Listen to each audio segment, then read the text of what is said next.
Isn't it amazing that you can start a conversation with a friend, with a colleague, with an acquaintance, or with a complete stranger? Because as humans we like to connect and converse with people and share ideas, share thoughts, opinions, beliefs and convictions. And any conversation with anybody can develop in a number of ways, and it can either head north or it can head south, and that conversation can develop into a really good, interesting discussion covering interesting topics that are meaningful and important to you and the person that you're discussing them with. And that can lead to a good, robust discussion, whether it's on common ground or you have a different view of the world and you can meet middle ground and seek to understand before to be understood. And that can develop into a great learning experience, a great human experience, connecting with other humans and understanding other views and other philosophies and other people's values and that brings you out of that discussion better in character, better as a human, more informed, more educated, more compassionate, whatever it might be. And it can be a great thing, and that's the whole point of communication with people, is to add value to their life and they add value to your life, and that will add value to our life, and that will make the world a better connected place, and with our fellow human mankind or person kind and humankind. And that in itself is a great experience to have, and you tend to be attracted to people like that people who not just understand you but challenge you, develop you. And that's all the north facing developments of any form of great, sometimes robust, sometimes thoughtful, sometimes funny conversations.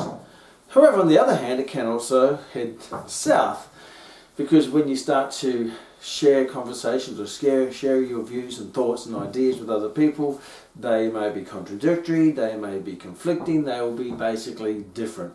And how you handle that will determine whether that relationship heads north or south. And many times people, unfortunately, will tend to judge differences rather than explore differences, rather than seeking to understand the difference in that person's view and what they've gone through and the moccasins they've wore over the many moons of their life to get them to that point. Some people tend to say, well, you're different to me, you must be wrong, I'm right. And then when it comes to the conversation, it's important that your goal is not to prove yourself right and them wrong, but to share different ideas, because ultimately in life, nothing is really right or wrong. It depends on what ground you're standing on, whether it's right for you or not right for you. Because if there is that conflict or that judgment or that try to persuade the other person to think the way you think, that discussion can lead to a debate. And there's nothing wrong with the debate, if I say healthy debate, based on respect for other people's views. And that debate can, if there's no respect there, or no compassion there, or no understanding there, that can lead to an argument. Yes, we've all been in those states of argument. And when you get into an argument, you go from a logical place more to an emotional place. Because when you respect someone else, you tend to be more in that logic mindset, where you can say, okay, I can see your view, oh, that's a good point, and hey, that's some good information, and that's some good research, and yeah, that makes sense. And so you start to see things through neutral eyes, not emotional eyes from your viewpoint. But when you start to get emotional about it, whether you be defensive, you're getting defensive, or you're getting aggressive, or you're getting judgmental, you're going to the emotional. And you can tell when you get into that emotional state because things start to fire up in the belly. And sometimes what happens is that you end up attacking the person rather than attacking the problem. And when you start attacking the person, then that person gets fired up and emotional as well, and they start to, rather than attack the problem, they attack the person. And at the end of the day, with an argument, you have two people attacking each other, and it's got nothing to do with the problem or the topic that arose to the argument. And that's where you get into an argumentative state. That in turn can then lead to just a downright fight. So you have a fight with each other and you start to throw things at each other, whether it be throwing things in words or accusations or abuses or judgment or whatever it might be, and sometimes throw physical things or fists and punches, now you're into a fight. And then if you don't resolve that, then that can develop into a war. That's it, I'm never talking to you again. And a war is comprised of a continuous series of fights, fighting against people's differences. And it sort of takes us away from the old freedom of speech and freedom of choice, and we're all humans, we all have a right to have our own belief and thought patterns and all sorts of stuff. But unfortunately, when we start to I best discuss maybe tender topics, and those topics could be politics, and those topics could be gender persuasions or gender views. It could be when it comes to different human rights, and could also be with now in this day and age we have this big emotional pot of thoughts when it comes to medications and vaccines and all sorts of stuff. And I'm not going to open up that Pandora's box because it's very emotional, and you can see that people are fighting, and there's wars, and you're on that side and you're on that side, and who's on the right side of history and all sorts of crazy stuff. Now we have a war, and many times we just tend to forget the common ground. It's just your ground and my ground, and everything in between is a battleground. So I guess it's up to you if you want to become a mature, wise communicator, whether you have the ability to develop the conversation into a war or into a great, respectful relationship. And I got lots of great relationships in my life, and there are people who, we have different views of the world, we have differences of opinion, but many times we just, on those particular topics, just agree to disagree. That doesn't mean our disagreements in that topic, which is one of the many topics who makes up the magic of life, will that one little difference affect every other thing that we do have in common with, and we do have a connection with, and we do have a common view with.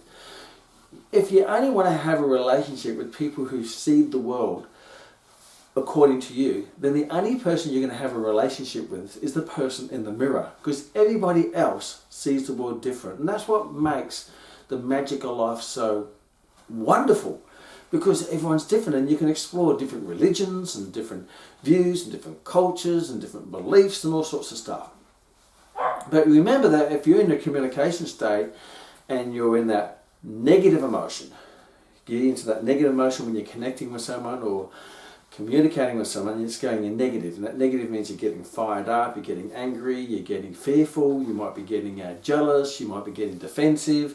They're all negative emotions, and when you're in that negative emotional state, you go into that pure emotion, and things that start to come out, and you start to use fiery words that many times in life you will regret saying.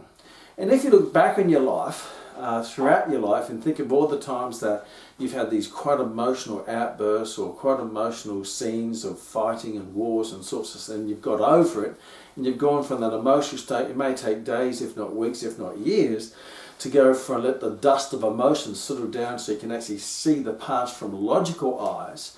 And now you're in a logical state. You tend to go, oh my gosh, I don't believe I said that. We tend to regret the words, the things we say when we're in that emotional state, particularly if it's a negative emotional state. Now it can be a positive emotional state where you're in the emotional state of love and joy and fun and laughter and success and ambition and achievement, and that's all fantastic as well. But also you've got to maybe be careful and keep it in check that you don't get overwhelmed by the positive emotional state, because sometimes you can exaggerate your emotions by saying exaggerated words. You meet a beautiful partner, you've been able to see your first date, things are fantastic, and you're full of, you say, oh, this is the one, and yes, I'm in love, and you say, I'm in love, I want to marry you, and it's only the first date. Well, now there's a classic example of an emotional, positive state of mind. It can also be where you have an achievement, then you say, that's it, and you get this massive feeling of success and significance from that achievement, and then you start to say, yep, now I'm going to go and conquer the world, and the next day you can't get out of bed.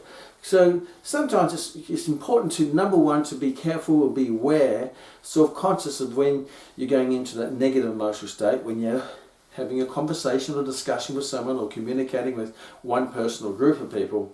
But also be aware of where it be, the positive's great, you know, because great things come out of that.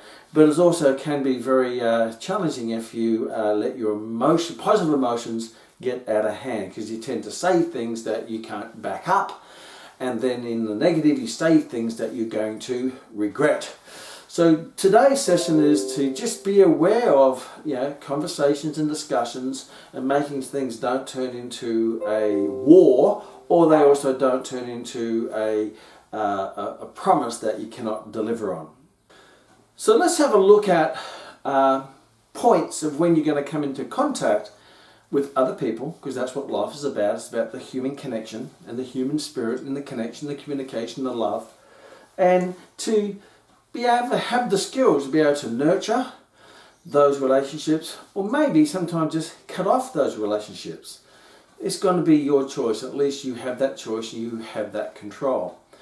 But also remember, everyone has their own view, as I shared before, their own belief, their own opinion, their own conviction. So before I can get into that, it's important to understand that what I was taught a long time ago is that where are people's emotional state when it comes to a topic of interest? And sometimes a sensitive topic, whether it be, as I said beforehand, politics, religion, gender, medical, they're all very, you know, we taught when I was young, which is, you know, a long time ago, is there certain topics you don't divulge openly because people may attack you, and you don't necessarily always share or discuss because they can be quite sensitive. You know, never talk religion, politics or gender. I think now, in this day and age, now it's your medical preferences that's now put in that, because now that can be divisive. And it's not that those topics are divisive, it's that humans make them divisive.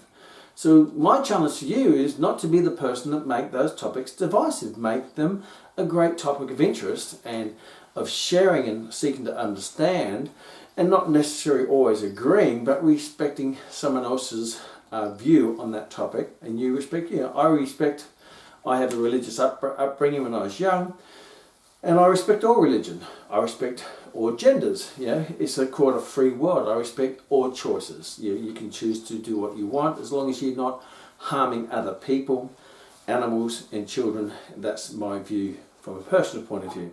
But if it doesn't harm anyone, you can do what you want, when you want, with whom you want, for as long as you want. It's none of my business. If it's an area that I'm interested in and I want to learn more about, then let's engage and have a conversation, because I want to become more informed. I want to become more cultured. I want to become more worldly.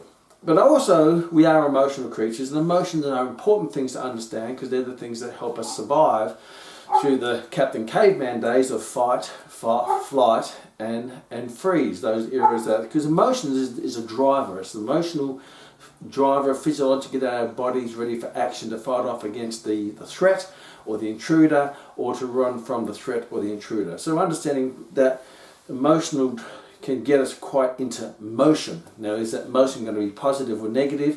That's going to be up to you to choose at that time. But if you don't have the knowledge and the skill set to do that, you probably go straight into attack mode, and that will tend to be your reset button, rather than, okay, there are some, rather than being active, I can maybe be passive, and to rather put fighting fire with fire, maybe I can just use water for the fire, and that's going to be have less collateral damage in the relationship and the people around you. But yeah, we are certainly very much opinionated type people. But make sure you have the opinionates build relationships, not destroy relationships.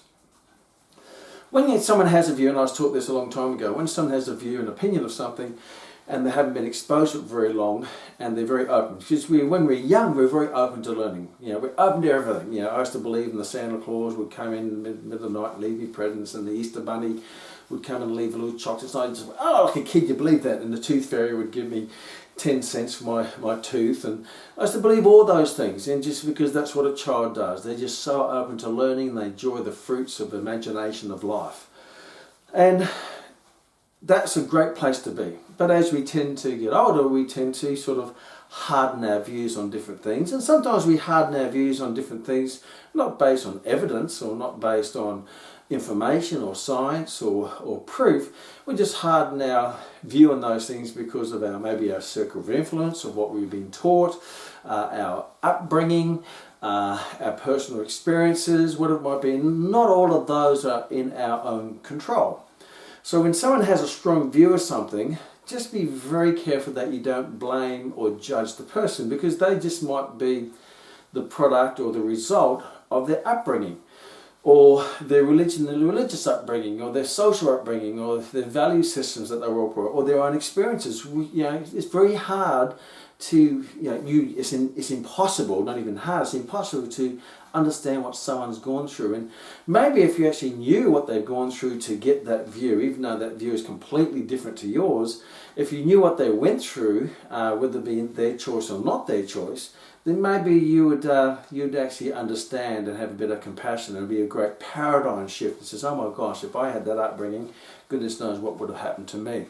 But we're very quick to judge people's views without seeking to understand why they have those views, or they have those opinions, and what are all the elements of their life that led them to that position. And that may not have always been in their control. So the first rule is don't judge. There's a great thing I was taught is don't judge others, and make sure that you forgive others. And that was a great principle who's taught to me from someone who says, Jesus, and I'm not necessarily religious, but Jesus is a person who forgives all but judges none. Isn't that a great philosophy? So maybe take the Jesus philosophy. Forgive all and judge none. What a great place to be, because now you're going to build no barriers. And the biggest barriers that are built are barriers that are based on judgment of differences. That's what we build barriers on. If you want to break down those barriers, then get rid of the judgment and forgive and welcome people in. And then you can choose whether you want to welcome, how close you let them get to you. But we all have views. Now, when we're young, or when you first get information, you form an opinion. Now, to me, my personal definition of opinion is quite shallow. It can change quite easily. If you get new information that contradicts that opinion, you change your mind and say, well, actually, that opinion is not really so strong. When I was young, I've been an exercise professional for going on 40 years. I was young and I was learning it when I was going through university, and I realised looking back, a lot of the stuff I've learnt was not necessarily relevant, wasn't entirely correct. But I took it on board and ran with it anyway. So in those early years of my youth and my growth as an exercise professional, I formulated opinions. So someone would come to me in the gym and, what should I do for this? I said, well, that's the best exercise for that, and that's the best nutrition for that. And that can be the same with any vocation or any career or any area of interest or passion that you have. You form an opinions, and the longer you're in that profession or hobby or recreation or whatever it might be, the more those opinions can, if you reaffirm them by teaching them, by practicing them, then those opinions will start to solidify or crystallize and form into what I call a belief. So I guess if you look at, I used to think, the mind is like cement, and when you're young it's wet cement. It's like when you see those big cement trucks and they're turning, and what they do is they have to keep turning that big bowl in the back of the truck, and they keep that cement, so that cement doesn't settle and doesn't harden. So you've got to keep the thoughts going. So when you're young, your mind is like wet cement. It's moldable, it's changeable, it's adaptable, it's not set, it's constantly moving, which is a great place to be. And a good little lesson is to keep your mind in that state, so you're going to keep growing and keep changing, keep developing. However, if you start to not move that mind or thought process around, you start to set your thoughts on a certain opinion by just doing it, practicing it, teaching it, living it, and not opening yourself up for new ideas and new thoughts or new views, then that opinion becomes a belief. And the belief is a lot stronger than an opinion. A belief, in my view, is something which is, I've taken ownership of that piece of information. I've taken ownership of that view. So if ever that belief is now questioned or debated, or is sometimes, and I'm emotionally attached to it, then I feel you're attacking that belief system that I have. So rather than, if it's negative, rather than discussing it, you will start to defend it, and you start to attack back, and you start to push off, and you start to, and all of a sudden that goes to that discussion point where it goes south, because you're attacking this. This is mine. How dare you try to change what's mine?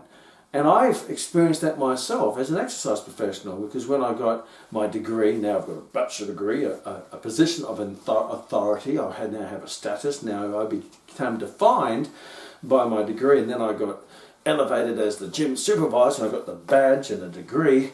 Now I become a bit more of an authoritarian rather than remaining a student. And I look back in those times now and think, oh my gosh, some of the things I used to say, some of the things I used to defend, some of the things I used to push off, some of the things I used to do, I'm a little bit embarrassed by what I said and did back then.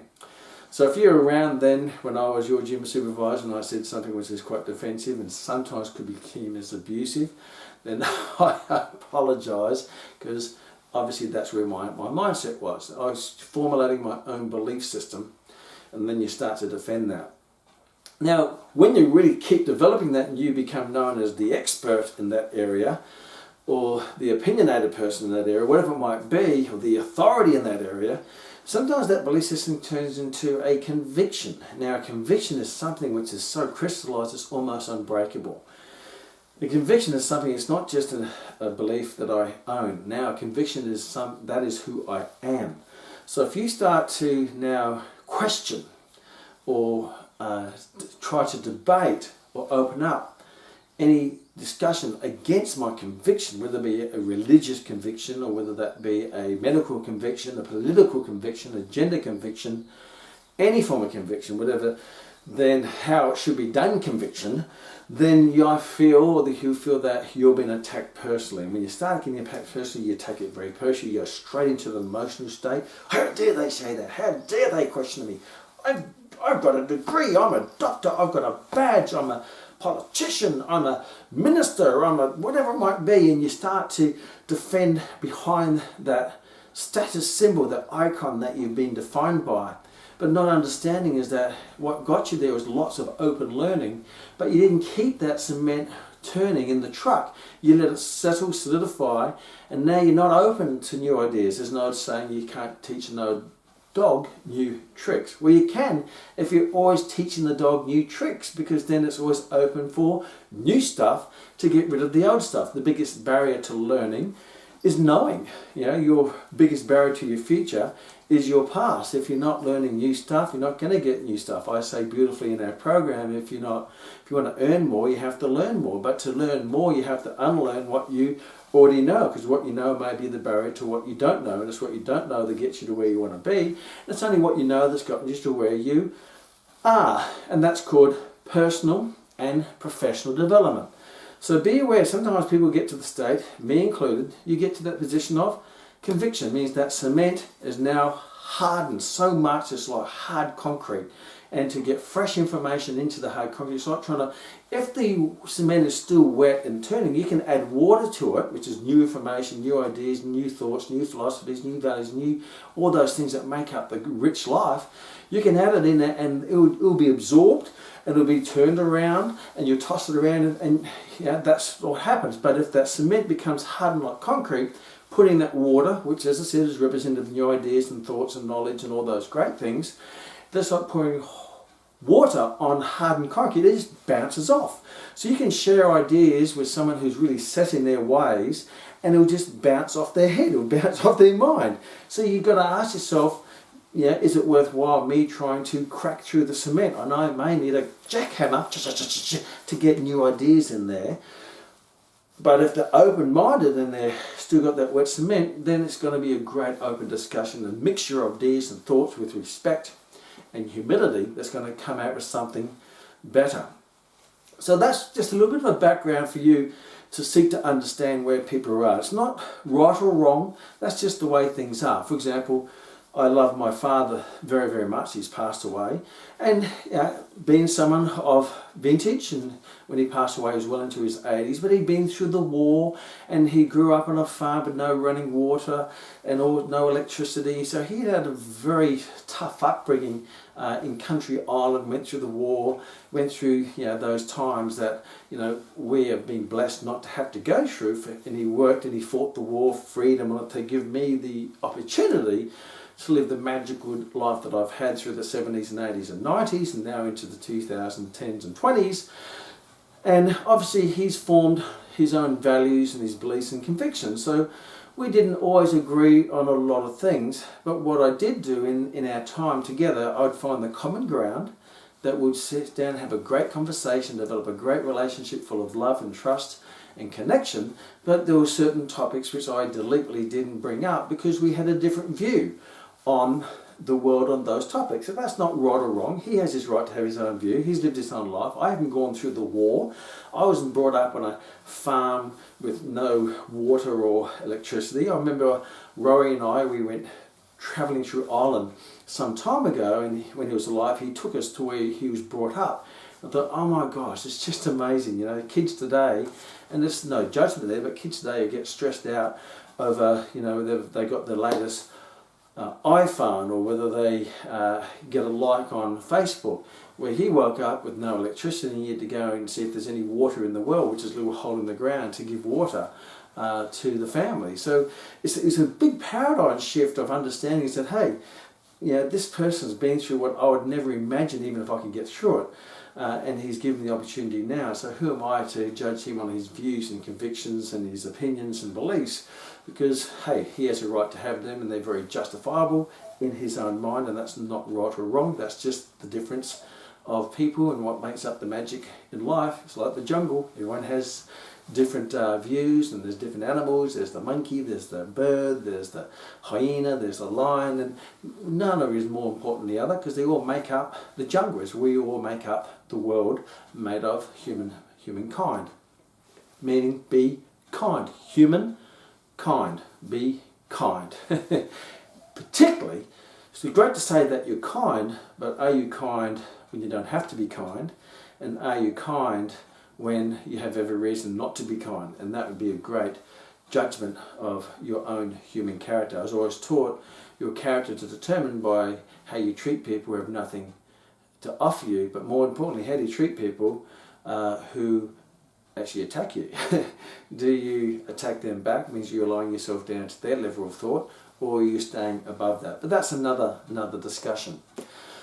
So understand there's opinions, there's beliefs, there's convictions, and there's an old saying, it's important that you pick your wars. You know, don't pick a fight that you're not going to win. You know, the great Winston Churchill beautifully said, don't bark at barking dogs. And I understand that because I have 4 dogs. So if a dog barks at you, and you know, sometimes I go, you know, when I was younger, go running or walking and the dog bark at me. Do I bark back at the dog to shut the dog up, or to overbark the dog? That would be really silly, wouldn't it? They're dogs, they bark, they're great at it. Me, I'm an amateur in barking, so why do I start an argument with the dog by barking at it? That would be crazy. Just let it bark itself out and eventually go to sleep because you get tired of barking. But for me to stir it up by barking back at it, which is like an argument, and what you tend to do in an argument, people's tones or voices goes up, you know, the volume goes up, and you try to outbark each other, but no one's actually listening. You're just making this loud noise, hoping the louder the noise, the more you're going to win. And you go away and says, yes, I told them. Well, you didn't tell them anything because they weren't listening to a word that you were saying. You know, there's another great saying which I learnt, never argue with an idiot, because now you've got 2 idiots arguing. And they'll beat you every time because they've been an idiot longer than you. But if you keep engaging in that, you'll soon become the idiot. And many times we be careful, you know, understand that label of the idiot doesn't mean they're an idiot. This probably just means that I think they're an idiot because they have a different view than me. So they probably could be a genius and I'm the idiot. So sometimes you don't know who really is the idiot until many days, months, years, decades after, and you look back and go, well, I look back in my life, and sometimes there's times I've had these quite robust discussions where I've just boom, and if anything I've attacked because I've been defensive because I was in that conviction state, and I look back, and at that time I thought the person I was attacking, and I was overpowering them with my words or my education or with my loudness or with my attitude, or whether it be my confidence, which is really probably arrogance. And I walked away telling them what I thought, and I thought I was the genius and they were the idiot. But looking back on it, many times I look back and say, actually, I was the idiot and they were right. Isn't that funny? So let's not put ourselves in that position where in the future we'll look back in the current and look back and say, geez, wasn't I the idiot? Wasn't I stupid? Wasn't I naive, ignorant, and passionately and sincerely naive, passionate, idiot. Because sometimes people, they truly, when someone says something and then that convict, they truly believe in what they're saying. And that, I'm not saying it's right or wrong, but they themselves, they think it's right. And they're passionate about it, and they're sincere about it, and they can be quite convincing about it, and so that then pass it on to other people. But I want you to be able to see through the smoke and mirrors, and be able to see as much of the truth as you can. Because no matter what the topic, there's always two sides. No matter how thinly you slice it, there's always two sides. And a mature person would look at all the sides. And many times with any topic, there's not two sides, there's dozens, if not hundreds of sides, depending on where it is and where you're at and what you're doing and the experience that you have. So be that mature person who doesn't accept anything but just explores everything to find as close to the truth as you can possibly can, that you can live with and you can have a discussion. So rather than, hey, there's my side and your side, well, actually there's more than that. Life is more complex than just two sides. And be respectful to yourself and be humble in your knowledge, respect for other people, humble with yourself, and be able to explore everything as much as you can to develop yourself in your personal and professional development and to build your character and being that person of wisdom that people see, okay, he's level-headed or she's level-headed and she has a good view of things, but she doesn't judge anyone and she accepts everyone's thoughts and listens to everybody. So here's a couple of things that you're going to, when you come in contact with people, whether it be socially or professionally or randomly, whether it be friends, acquaintances or strangers, sometimes conversations will grow their own legs. And you can start with simple conversation opens, hey, tell me about you and tell me your views on that and what do you do and why do you do that, and that's going to open up conversation. And sometimes topics will arise, and at the moment there's obviously the topic of what's going on in the world now, and everyone has a very strong view, and when you look at humankind, there's not a lot of kindness going on. It's almost human judgment, human division, and that never leads to a good outcome. That leads to a war, and when it comes to a war, no one wins in a war. Everyone loses. There's the great Einstein said, he says, I don't know what they're going to be fighting with in World War III, but I do know what they will be fighting in World War IV, and that will be sticks and stones. Because at the moment the world's solely high-powered military-wise. If a world war, there's not going to be anything left. We're going to be fighting with sticks and stones again, back to World War Zero when cavemen and tribes were throwing stuff at each other. My point being is that if you let this get out of hand, it will turn into a war and there's no winners, zero winners whatsoever, and you'd be sitting there regretting what you said and what you did. So don't poke the rattlesnake, is a great saying I was taught. Don't poke the rattlesnake. If there's a rattlesnake, let sleeping dogs lie. I mean, sometimes you just let them go. don't engage. Don't poke the rattlesnake because he'll end up biting you.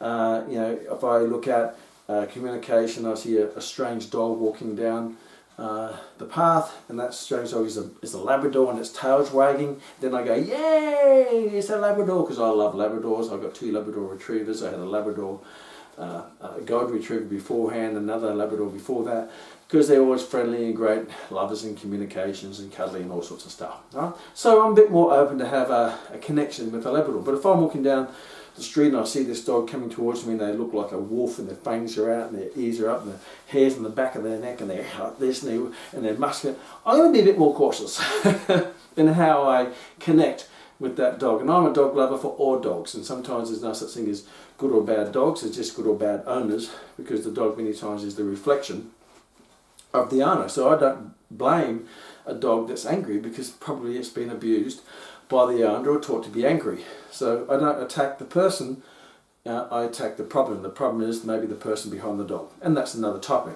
So life is like that. You're going to come across people who are just naturally angry. You're going to have people who are naturally open and kind, and you can come across people who are quite like an argument. Some people are going to discussion. When you open up a discussion, you're going to get a sense of their position on any particular topic when you ask them about that topic. So if the topic comes up and you say, hey, so what are your thoughts on that? When myself and Ray, we travelled to America We've probably been there 50 times at least. And obviously American is a real hot topic at the moment because there's the left and the right wing of politics, and they're all attacking each other, and it's all about cancel culture, and it's all very nasty war going on there. And wars these days aren't fought with guns and bullets and missiles. Now they're fighting with cancel culture, social media, technology, and all this type of stuff.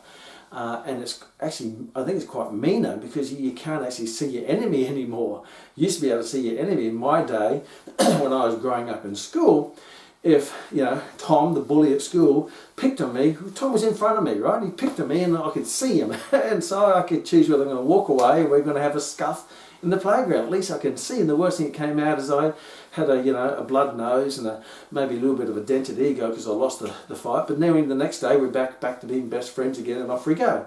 But this day and age, it seems to grow its own legs on media. You don't even see your enemy. There's all these abuse things that are going on social media and comments and cancel culture and spreading, and it's can get nasty out there. So you've got to be very careful of who you engage in and where it could go. So be cautious now, because we're far more connected now, and things can quite easily, very quickly get out of hand. But if you do happen to engage in someone and you ask them on a particular topic of interest, could be emotional, could be quite a controversial topic, and you ask them, and one of the things Ron and I, we like to ask everyone's view, because if I get your view and your view and your view, then I'm going to have a whole collection of views that I'm going to be able to help me formulate a view which I feel that's probably closest to the truth or closest to the serving my life, rather than just being naive and thinking there's only one view.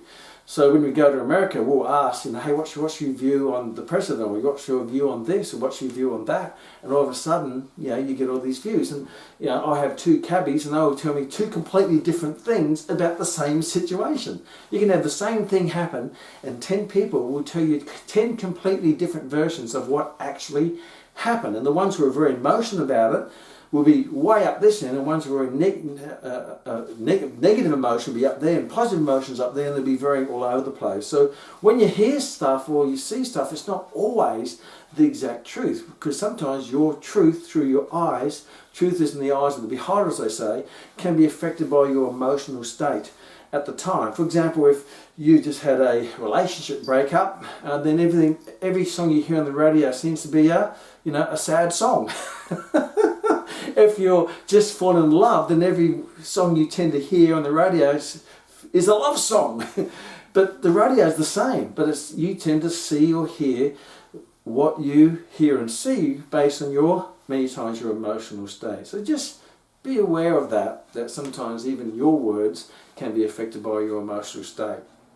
That when you do connect with someone and you ask the topic, you straight away get an idea of whether they're open to ideas or close to ideas, whether they're wet cement or they're hardened concrete, whether they're having opinions or they're just strong convictions, whether they're kind or whether they're judgmental. You're going to get a good feel from that through what we call your ethos, is what the communication that comes off people by their aura and how they speak and their intonation. And then you can say, okay, this is a situation where, if I go against this person's view, their conviction, they may get very defensive, they may become very forceful, they may become very judgmental, they become very aggressive, many times passive aggressive, and then you can choose whether you want to poke that rattlesnake or engage in that barking dog and go, okay, well, I'll let that slide because I don't need this, because nothing good is going to come out of this. This is not going to end well. So what you do, if that is the case, then you have to be able to find a topic. You can switch topics to something which is more neutral or more common ground. And many times I'll chat to people and they will go, "Arr," and go, okay, and then I would say, what do you think about this? And boom, it's something which is fairly neutral, but not necessary. So I just switch it to something else to, we don't need to discuss the rough waters here, let's go to the calm waters here, because I'm not going to be able to calm your waters because you're stirring up your own waters, and I'm not going to be able to put that fire out because it's a raging bushfire and I've just got a little bucket of water. That's not going to do the job. If anything, putting water on your fire is going to be like putting petrol on your fire. If anything, it will flare it up and it will blow up in my face. So you can switch the topic to something which is going to be where you're going to find common ground, because Sometimes you find people which are very, what we call narrow-minded, right? They're very narrow-minded and they're on that and that's where they are, and that's okay. You know, that's fine. If you want to walk that tightrope of that relationship, where at any stage they can push you off it, then you're always going to be very, how can you say, you're always going to be, oh my gosh, when's this going to happen? When they're going to blow up my face, when they're going to get angry, when it's going to turn to a fight. And then if that's no real way to live a life. If you may find people who have great open ideas, they're open of ideas, and you can have this playground. It's like this great playground of ideas and thoughts, and you can have differences of opinion, but you respect each other's opinion, but you can explore all the other views of the playground. A lot of my friends are like that. We have just great discussions and we don't agree with everything, but sometimes we agree to disagree, then we go and play on a different part of the playground, on a different swing, a different toy, whatever it might be, and we still have this great relationship. But other people says, hey, this is it and that's all there is. If you don't like it, then you're the enemy, and they're types of people that you have very short encounters with before you move on, because you're not going to change your whole life and view to be able to live on their tightrope, because at any time they can push you off and you go, whoa, down and land in the rocks below. But you can get a general gist of how people communicate, their tone, their ethos, their aura when you bring out certain topics. So you have a choice. You can actually switch because you want to still explore the relationship or still explore topics of interest, or you can say, look, disengage, and that's up to you. And sometimes I will switch because, you know, overall I'm interested in the person. I want to get to know them more. Yeah, we don't agree on that topic, but there's no use arguing about that, particularly if it's our first topic, because if we argue on the first topic, we're never going to explore the rest of the potential of the relationship. Now, if that topic itself is so divisive and it gets completely against your values, then that's okay. Just disengage the relationship, because if that's going to affect everything else, but make sure that that is not just your emotional view of that. Take responsibility that maybe be an adult, that your view is not the only view and your way is not the only way. And then you can choose whether you're going to explore other areas in the playground of the relationship, or you're going to disengage and find a completely different playground of your own. And that's completely up to you. Either way, be respectful in how you do it. So if you don't disengage, be respectful in how you disengage. You say, wow, that's interesting. Wow, I never thought of it like that before. Thank you for opening up my mind and my eyes to a different view of that situation. I really appreciate it. Have a fantastic day and all the best for the future. And then you go off. So what you leave with acknowledging what they say, and we say the basis of any relationship is based on the root system. Means number one, you have to acknowledge. You have to, A is acknowledge. Two is respect. 3 is accept, 4 is understand, and the last one is touch. Now you may never get through all that list because you may choose not to get to the touch part, but you could use it. For example, if acknowledge, oh, thank you so much, or I thank them for their thought, thank for their input, for their ideas, for expressing their views and opinions. Thank you for that. Doesn't mean I'm not saying whether I agree with it or not. I'm just thanking them for offering it. So remember, when you say this, it's not about thank you for that, I disagree with that. Straight away a barrier goes up. You know? So rather than disagreeing it, just say thank you for that. I never thought of it that way. Thank you for opening up my eyes to a different view of it. Doesn't mean you agree with the view, but you've opened up your eyes through their eyes. And that's another stitch in the rich tapestry of your life. So what you've done is you acknowledged it. You've said that in a respectful way, not a judgmental way. You're saying in a respectful, humble way, not in a door. Thank you for opening up my eyes. What would that say? Not a respectful way. So if there is differences, always respect each other. Respect the differences and be very humble in your own view of the world. So accept, respect, accept. So the A is accept. So what you're going to do is you may not accept their view, or accept their idea, or accept their principles, whatever it might be. But what you can do is accept their right to have a view. I accept everyone has a right to have a voice, to have a view, to have an opinion. I accept and I respect that. I may not accept the information, but I accept that you have a right, and I respect you have the right.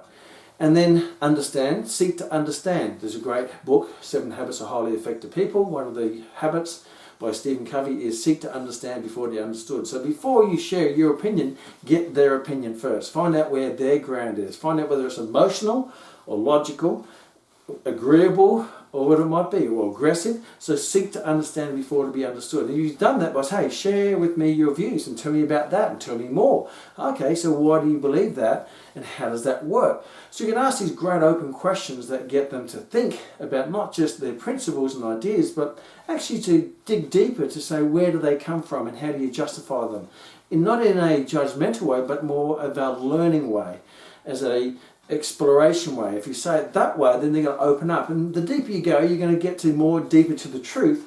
Now, there's a few things that will happen here is that you will either go, well, that's a different view, and you change your view, or you take a part of their view and add it to your view and get rid of some of your view, or you may get rid of your view and just take on their view, or you may completely disagree to agree to disagree where you don't believe it at all, and that's perfectly fine. But now you're better for it. You're actually better than you were before, because now you're more informed rather than misinformed or uninformed. So make sure before you even come to any form of conclusion of anything is you explore all the rabbit holes, both sides, multiple sides, their view, rather than you're going to be this little insular pocket of aggressive opinion attacking everyone, and it's like that little angry chihuahua in the corner and no dog wants to be a friend of it, and you go, just barking, you go, oh God, I'll stay away from that little angry little mutt. And I don't get me wrong, I love chihuahuas. My grandparents had a little chihuahua called Chow Chow. Not Chow Chow, what's his name? It will come back to me now, it's been a long time.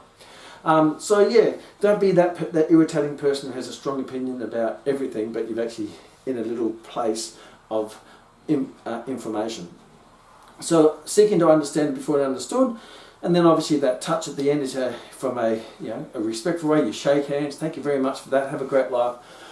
So that's one option, is when you get to that point, you can disengage, or you can switch it to another topic of interest. But if you find that they're really open and they're very, they like a discussion and they're logical and they have a great process, then you can explore that topic more together in a respectful way, where we can start asking more questions about that particular topic or that area of interest. And that's where you start to form great relationships. I have very good discussions, open discussions with good friends of mine about areas that we know we have different views on it, but we're very open to exploring, because many times I say, you know what I said then? Oh, I was wrong, because back then I knew this, but since then I've learnt this, and I've changed my mind on that because I've grown since that, because I've got more information, or more things have occurred since then, or more experience, or more wise, or there's more research, or there's more data, because things in life always change. Life is always changing. So don't cement yourself into one thing, because you're going to be left behind. You have to keep adapting. Adapt or die, says the dinosaur. So they're the relationships that you can nurture and you can add in. And a great relationship is when you're with someone where we have basically a 50-50 communication. They talk 50% of the time, I talk 50% of the time, but great communication is really, as you know, a lot of us asking questions and listening and not necessarily saying much. But when you do say things, it's of value based on the information that you've learnt from them or learnt from other places, and you want to share, to put it into the pot, the mixture pot, to toss things around and come out with a better, your idea, my idea, put them together, mix them all up, and we'll come out with a better idea. And the more great ideas, mix them all up, get rid of the bad, keep the good, come out with the great. And that's what great relationships are all about. It's about brainstorming. But if you want to brainstorm, make sure you storm with people with brains, because some people, their brains is dead. They're just fixed. Their brain is not active. They're fixed in the past, or they're set ways, and that's not right or wrong. That's just the way life is. But if you can be above that, and you can develop relationships with people like that who are always open for change and open for new ideas, and particularly if those ideas are conflicting or contradictory to their views, but they say, hey, that's completely different to what I think, but tell me more about that, and it doesn't get emotional, it stays logical. And then when you come up with a new great idea, then you get emotional about that, because it's a positive, valuable outcome of that process. It's called building bigger building blocks.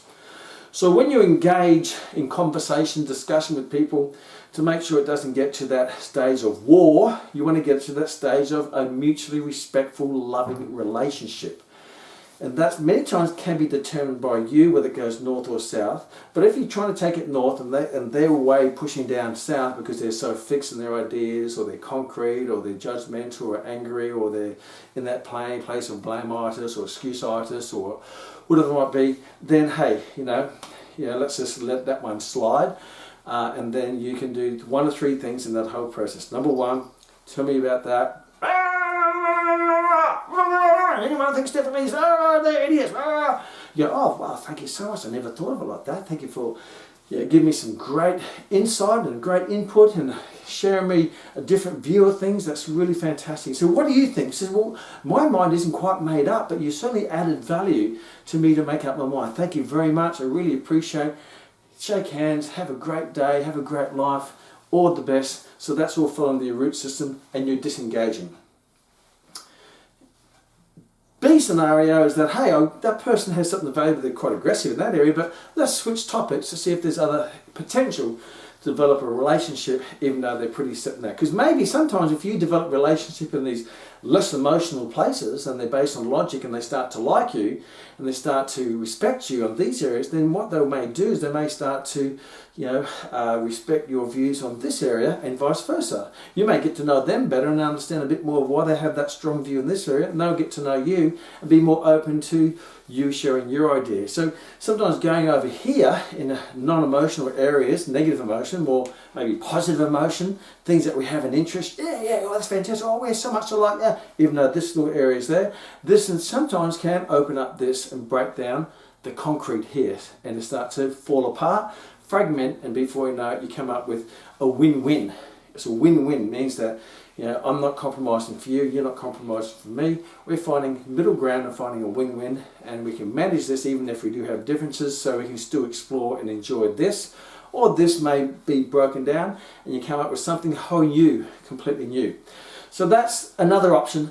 Or number three, the third option is that, hey, you can see they're really open-minded, you really want to get to know them, they want to get to know you, you have a respect for each other, and you can have some good, robust, thoughtful, genius type discussions in this particular area. And the great Einstein says when it comes to mindset and thinking, people, this is his words, not mine, there are three different types of people in the world. The first type of people he calls losers. And that's not because they're losers in that nature, but because they lose their life. They lose their life in other people, because all they talk about is other people in a gossip negative sense. About the Joneses, you hear what happened to so-and-so, and hey, that movie star or that person said that, and they're on social media, you hear about that, and they get a certain level of satisfaction, gratification of seeing other people not do so well, because it makes them feel better because they're not doing anything, I suppose. So what they do is they lose their life in other people. So if you eavesdrop in conversations and all they're talking about is the boss or the other person or the neighbour or the movie star or this celebrity and this, then there's not much going on there. Unless you're that way minded and wired, then certainly join in, and that's fine, and that makes you happy. Good luck to you. But nothing new comes out of that, and you end up losing your life, because all you're doing is living your life through looking at and judging others. Then there's a second category, what he calls average people, and that's not right or wrong, but average people, they tend to live their lives through events. They look for the week, they're looking forward to the weekend, they're looking for the event, they go to the football, they go to the sporting event, they go to the concert, they go to the movies, they go to the whatever it might be, and there's nothing wrong with that. But they live their life looking at other people living a greater life or living their dream. Either a rock star and a movie star or a celebrity or what it might be, and you live it through the events of those people who are producing events. So you pay a mission fee to go to the football, a mission fee to go to the theatre, and that's fantastic. That's all great if that adds value to you. But it's not just distracting you from an average life. If you're talking about other people and that's just a distraction mechanism to stop you from living your dream life, then that is not a good outcome. If your whole life is going to the sporting event because that's distracting you from living your life in an event that you want to live, then that's not necessarily a great outcome.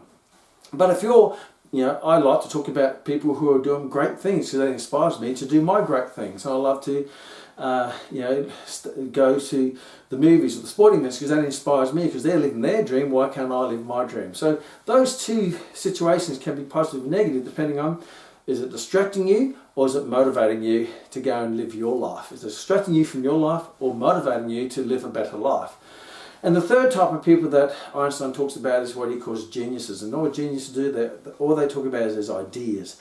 Ideas and way to implement. So their mind's always about this idea, let's do this and let's do this. So they're building and creating and innovating things. And that's ideas. And the ideas sometimes is developing your own ideas and changing your own ideas and opinions and beliefs and values over time to make them better, And it's great to be able to brainstorm with other like-minded people because your future will be determined by your circle of influence, like-minded people who are putting their great ideas without judgment, without being abused or without being cancelled or whatever it might be, and you come up with better things for each other. And the ultimate value of a relationship is that I'm adding value to your life and you're adding value to my life.